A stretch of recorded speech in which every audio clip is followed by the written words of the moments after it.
ओम। आज मैं आपको अपने दिए हुए प्रवचनों के बारे में याद कराऊंगा।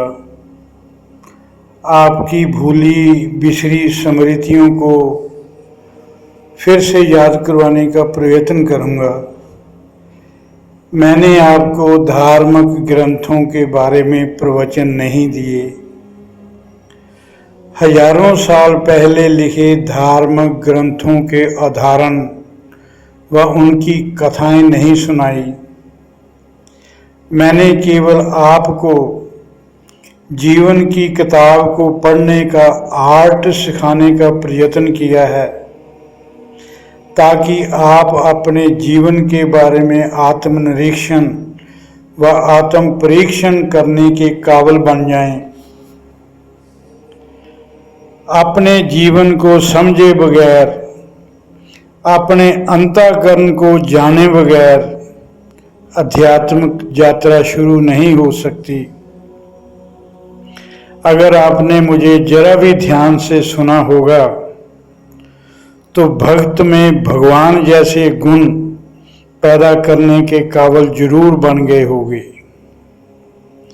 मैंने मन के विकारों की बात की। विकार हैं काम, क्रोध, मोह, लोभ, अहंकार, ईर्ष्या, द्वेष, झूठ, फरेब, छल, कपट, हेरा फेरी, स्वार्थीपन, संग्रह की प्रवृत्ति, लालचीपन, मन का अज्ञान, मन के वहम भ्रम, मन की चंचलता, मन के जीवन में चरित्र में दोगलापन, चरित्रहीनता, निषिद्ध खान पान, निषिद्ध कर्म करना और चुगली निंदा, इन सब के बारे में बात की। और मैंने कोशिश की कि आपका मन और अंतःकरण साफ हो जाए, जो साधना करने के काबिल हो जाए।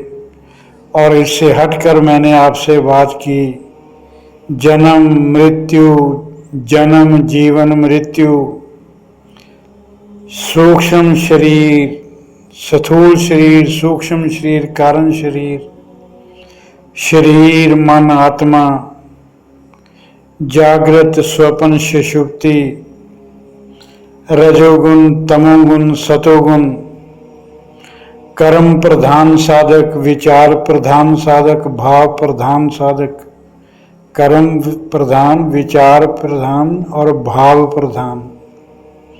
मैंने ब्रह्म ज्ञान, आत्मज्ञान और निर्माण की बात की। सत्य, चित, आनंद, ब्रह्म ज्ञान, ब्रह्मनिष्ठ और ब्रह्म की बात की। कर्म फल, माया फल, आम फल की बात की।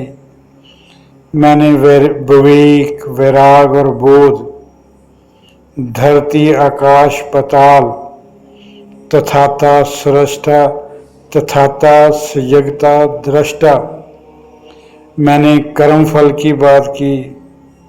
मैंने कर्म को भोगना क्यों जरूरी है इसकी बात की। स्वर्ग की बात की, नरक की बात की, परलोक की बात की।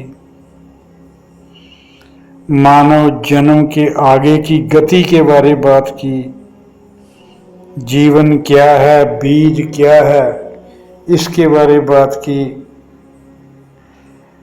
जीव व बीज, जीव व बीज में चेतन व प्रकृति का रोल क्या है।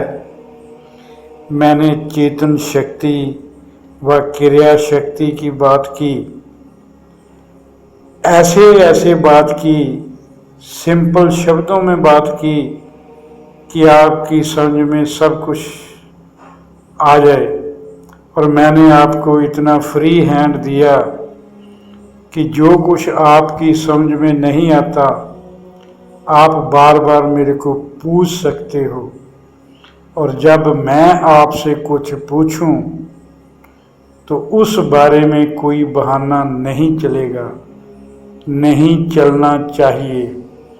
इसलिए जब भी आप मेरे सामने आएं, अब तैयार होकर आएं। ओम।